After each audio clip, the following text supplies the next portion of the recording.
Viewers, আজকে দেখাবো কীভাবে মিষ্টি কুমড়া পরাগায়ন করতে হয়।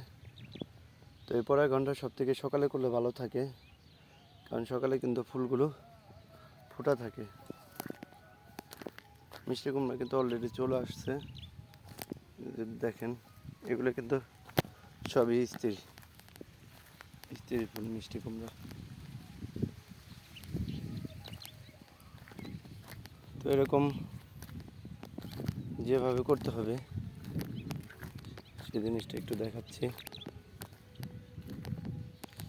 কীভাবে করবেন। এই যে একটা পুরুষ ফুল,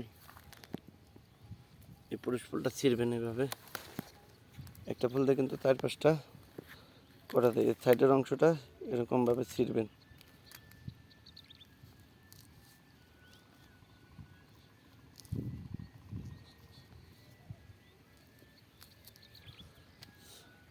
ছিঁড়ার পর এতে যদি দেখায়, এতে এভাবে কয়েকটা এভাবে ঘষা দিলেই হবে। দেন, আপনি দেন। না না না, তো এভাবে এটা কিন্তু একটা স্ত্রী ফুল, নিচে কিন্তু লাউ আছে।